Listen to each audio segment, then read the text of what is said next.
గోడగాని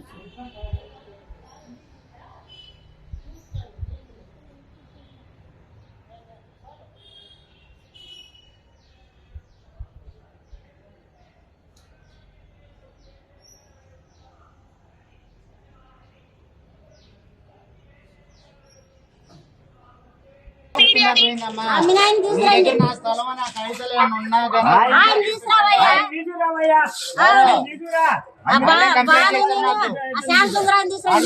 చేస్తారు.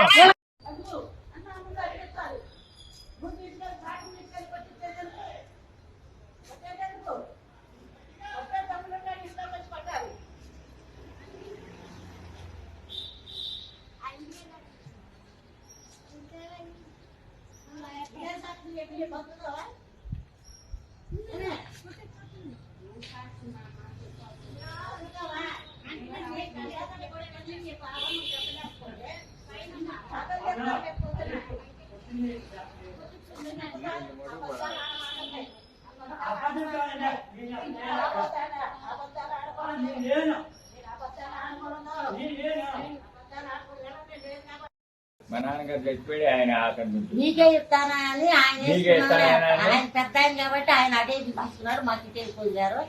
నీకే ఇస్తారా ఎప్పటికైనా ఇంకా వాళ్ళిద్దరు రాగానే ఆయన అట్ట తీసుకున్నాడు. నేను మాట తీసేసుకుని తీసుకున్నారు, అమ్ముకున్నారు అన్నారు కదా అని నేను ఆయన అభిమానంతో నేను ఒక మాట అన్ననే వాళ్ళు అడగలేదు.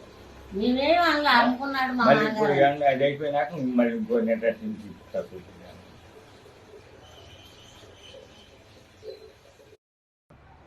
మీరు తరం కొనుక్కున్నారా అన్నాను.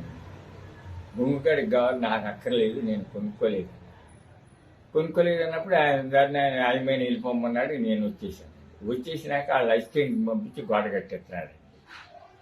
వాళ్ళ అసిస్టెంట్ పంపించి నువ్వు ఎందుకే గోడ కడుతున్నారంటే ఆయన గారు కట్టిమ్మన్నా నేను కట్టిస్తున్నాను అన్నాడు.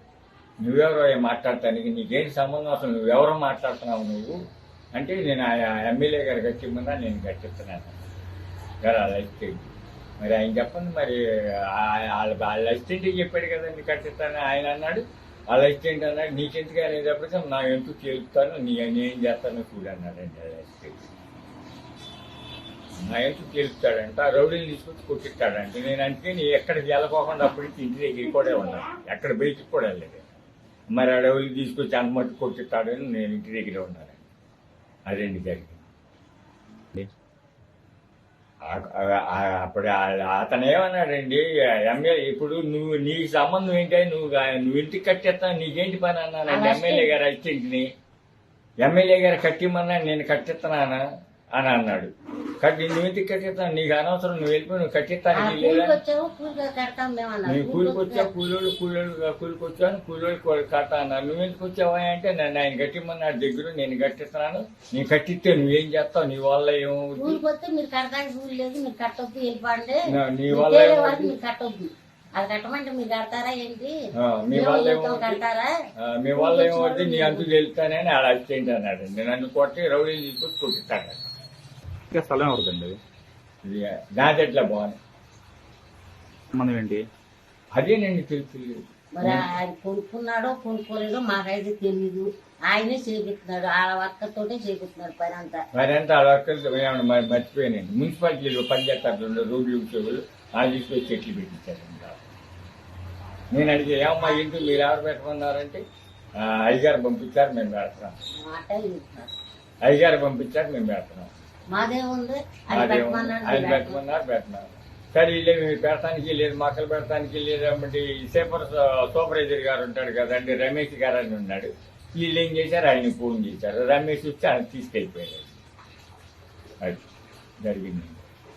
నాతో గొడవ కావాలని తీసుకుంటున్నాడు. ఆయనకేంటి లాభం, ఆయనకేంటి అవసరం ఏంటండి? మరి ఏంటి మాకేం తెలుసు, మాకేం తెలుసు, మీరే చెప్పండి. స్థలము మాది మొత్తం 12 సెంట్లు. 12 సెంట్లలోది మేము ముగ్గురు అన్నదమ్ము వాటా వేసుకుని పంచుకున్నాక మా మామగారు వాటా కింద అటు తీశారు. తీసాక అది మా ముగ్గురికి సంబంధం ఉంటది కదా, వీళ్ళ పెద్దనాన్న వాటా ఉంది దాంట్లో, వీళ్ళ తాత వాటా ఉంది. ఇది అప్పుడు వాళ్ళు కలుపుకున్నారు. మేము ఇది తీసేసుకుని ఇది మేము మా కింద వాల్చుకున్నాము, అది మా మామగారి కింద అలాగే ఉంది. అది కూడా వాళ్ళు కలుపుకున్నారు. అప్పుడు 32 ఏళ్ళ 33 ఏళ్ళు అయింది అది కలుపుకున్నది. ఆ కలుపుకున్నప్పుడు కూడా మేము మొత్తం అసలు 12 సెంట్లు 12 మాకు గుర్తులేదు, కాగితాల్లో ఉంటదేమో. 12 సెంట్లు స్థలం మాది. ఆ సపోటా చెట్టుకి 2 గజాలు యువతలు ఉంటది మాది. రంగా చచ్చిపోయినప్పుడు ఇల్లు పాడగొడుతుంటే గాంధీ స్వామి ఇంటికి వెళ్ళిపోయిందంటే వెళ్ళిపోయారండి. ఆ పాట అదేంటి వెళ్ళిపోయారు. వెళ్ళిపోతే కలనూరు అన్ని పాల్గొట్టారు. మా మామగారు మా మధ్య అందరూ ఉన్నారు. ఎవరు వల్ల కాదు, మా వల్ల అయింది. నేనే ఆగండి అన్న, ఆగండి వెళ్ళిపోయారు. ఆగండి ఆయన పాల్గొట్టిన ఆయన పిలవమన్నా కూడా మిమ్మల్ని పిలుస్తారు. ఒంగూరు గాంధీ అప్పుడు రంగా చచ్చిపోయినప్పుడు వెళ్ళిపోయారు. వచ్చింది కలనూరు కలనూరులో స్వాములందరూ వెళ్ళి కృష్ణానదిలో ఒడ్లో ఉంటే మళ్ళీ స్వాములందరినీ తీసుకొచ్చి మాలేపిచ్చి మీ నాన్న వచ్చి మేము ఇంటికి వస్తాం రాజు, మేము రాము, కాపులు కమ్మారు అందరు దోమలు వచ్చి మా కొట్టడానికి వస్తున్నారంట, మేము రామని చెప్పి కలనూరు స్వాములందరూ మాల తీసేసి తోడారం రేవులో కూర్చున్నారు. నాది బాధ్యత రానిస్తాను నేను ఏమన్నా మిమ్మల్ని మీ జోలికి రారు, ఎవరు రారు, నాది బాధ్యత. మీ నాన్నగారు వచ్చేస్తాం, మీ మీద మాకు నమ్మకం లేదు. సరే వెళ్ళి మా నాన్న తీసుకొచ్చారు. మా నాన్న ఎత్తితే రాండి అంటే రాని. అప్పుడు బాపయ్య గారండి గురుస్వామి గారు, ఆయన అన్నాడు, మా నాన్న అన్నాడు, గురుస్వామి గారు గాంధీ అడిగి నుంచి బోడి వెంకటరామయ్య గారి ఇంటి వరకు ఎంతమంది కమ్మారు ఇల్లు ఉండేది, చాలా ఉండేది. మరి ఆ ఏ ఇల్లు పగలు కొట్టుకోండి ఆ ఇంటికి ఎందుకు ఇచ్చారండి చెప్పండి. బోడి వెంకటరామయ్య గారి మనోడు, చిన్న మనోడు గాంధీ అడిగి ముప్పిచ్చాడు. వాళ్ళ ఇది వచ్చేటప్పుడు కానీ వీళ్ళు వచ్చి పగలు కొడతారు. అదేంటి అంతకన్నా ఎవరు అని వచ్చే నాది బాధ్యత అన్నాడు. బోడి వెంకటరామయ్య గారు అన్నాయని బోడి ప్రసాద్ గారు తాతయ్య గారు, ఆయన మా నాన్నగారు ఊరి పెద్ద మనిషి. ఈ మాట జరిగింది లేదు తనలో కూడా మీరు అడిగిపోతారు. అసలు మా మామగారు మాట పని చేసేవాడు కదా, నాన్నగారు ఉన్నారు కదా వెంకటేశ్వర గారు, మమ్మల్ని ఎప్పుడు కొన్ని ఎత్తి మాట అనలేదు ఆయన వెంకటేశ్వర గారు. ఏ మాట అనలేదు మమ్మల్ని, మేము వాళ్ళని అనలేదు. ఇవాళ ఆ స్థలం కొని మాకు వ్యతిరేకంగా మీరు ఆ స్థలం కొన్నారు, కొనుక్కున్నారు, మీకు డబ్బులు కొనుక్కున్నారు. మా స్థలంలోకి వచ్చి మీరు దౌర్జన్యం చేయడం ఏంటి? కొనుక్కున్నానంటే నువ్వు వదిలేస్తానండి, నేను కొనుక్కున్నానండి స్థలం మేము కొనుక్కుంటున్నాం, మీకు వాళ్ళకి ఏమన్నా ఉండయా అని అడగాలి. వాళ్ళకి తెలుసు, వాళ్ళ అమ్మకి తెలుసు, వాళ్ళ నాన్నకి తెలుసు, ఆయనకి తెలుసు ఇది తగుల్లో ఉందని. ఇప్పుడు తెల్లారి ఆ నాన్నగారి దగ్గరికి వెళ్దాం అనుకున్నాను నేను. మీరు ఆ నాన్నగారి దగ్గరికి వెళ్ళండి, సినిమాలో ఉంటాడు, ఆ నాన్నగారు ఏం చెప్తే అదే చేద్దాం అనిపోయింది. జరుగుతుంది వాళ్ళకి. మీరు ఎవరికైతే అమ్మారో వాళ్ళు నాదేళ్ల బాలు గారికి మాకు తగు అవుతుంది. పోలీస్ కేసు దాకా కూడా వెళ్ళింది. అక్కడ మాకు గొడ్డపాకం లేదు. పాకుంటే పాక మీద గోడ మీద పాక వేసుకునేవాళ్ళము. పెద్ద సాగుడు ఉండేది, ఈ దగ్గర నుంచి ఆ దగ్గరికి ఇటు వరకు కూడా ఉండేది. ఉంటే అది పూర్వం కట్టింది కదా, పడేసేసి మేమేం చేసామంటే మళ్ళీ బాత్రూమ్ కట్టుకుంటా కానీ ఆ పక్క గోడ మీద పారి గోడ ఉండేది, కొంచెం యువతలు కట్టుకుని అట్లా ఉంచుకున్నాం. టాపర్గా ఇది చేసాం, గోడ పక్కగా టాపర్గా చేశారు. మా మామగారే చేశారు. చేశాక వాళ్ళకి మాకు ఇప్పుడు వెనక అన్నపూర్ణమ్మ గారిదని ఆడది, వాళ్ళు వీళ్ళకి అమ్మేళ్ళారు నాదెళ్ళ భాను గారికి. వాళ్ళకి మాకు తగు అవుతానే ఉంది.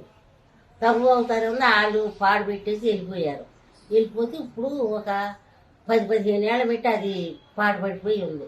మన బోడే ప్రసాద్ గారు అసిస్టెంట్లు వచ్చి ఆ కుక్కలని తీసుకొచ్చి పడేస్తుంటే మీ వరకు పడేసుకోండి, ఎవరు పడేయమన్నారు, పడేస్తున్నారు కాబట్టి నాకు ఇక్కడ వరకు ఉంది. ఆయనేనంటారు, మీరు నా వద్దు వరకు వదిలేసేసి మీరు బాగు చేసుకోండి, కట్టుకోండి, నేనేమన్నాని నేను చెప్పి వెళ్ళిపోయాక తర్వాత ఆయన ఏం చేశారు, గోడ కట్టిస్తున్నారు. కట్టెత్తుంటే ఈయన లేరు, పొలం వెళ్ళిపోయారు. నేను ఏమని మీరు కట్టొద్దు, మాకు వాళ్ళకి తగ్గులు ఉంది, మీరు పెట్టొద్దు కట్టొద్దు, ఇట్లా ఉంచేయండి, మాకు అక్కడ వరకు గోడ ఉండేది, మేము టాపర్గా కట్టుకున్నాం, అలాగే ఉంచండి, మీరు కట్టుకోండి అని అంటే బోడే ప్రసాద్ గారు వచ్చి అమ్మ ఇక్కడ వరకు తీశాను నేను, ఆవిడ మీకు ఏమైనా ఉంటే చూసుకున్నాలని వెళ్ళిపోయాడు. ఆయన ఏం మాట్లాడిపోయి తర్వాత మళ్ళీ ఏం చేశారు, అదంతా సదును చేసుకున్నారు. మొన్న 3 రోజుల నాడు చిన్న చిన్న చెట్లు పెట్టుకున్నారు. మీరు చెట్లు పెట్టొద్దమ్మా, మా వాడకానికి మీరు చెట్లు పెట్టుకోవద్దు, మీ చెట్లు మీ స్థలంలో మీరు పెట్టుకోండి అని అన్నాను. నేను వచ్చేసాక రేకు కొట్టారు ముందు, రేకు కొట్టారండి. రేకు కొడితే రేకు ఎందుకు కొట్టారంటే కుక్కలు రాకుండా ఉంటాయని కొట్టామన్నారు.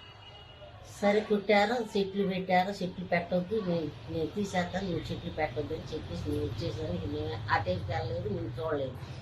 నిన్న పొద్దున్న నేను 1 గంట 2 టైంలో అటేకి వెళ్తే బాత్రూమ్ కానీ అటేకి వెళ్తే అప్పుడు వాళ్ళు కడుతున్నారు. పోలీసు ఉన్నాడు ఒక అబ్బాయి, వాళ్ళ అసిస్టెంట్లు ఉన్నారు 3 నెలలు. ఏంటంటే ఇక్కడ ఏం చేస్తున్నారంటే గోడ కడుతున్నారు. ఎందుకు గోడ కడుతున్నారు, మీరు కట్టొద్దు గోడ, దగ్గు తేలేదాకా మీరు గోడ కడతానికి రూల్ లేదు అంటే కాగితాలు వచ్చినాయేమో, కాగితాలు చూపించారు మాకు, కాగితాల ప్రకారం కడుతున్నారు అని. వాళ్ళు చూపిస్తే సరిపోద్దా,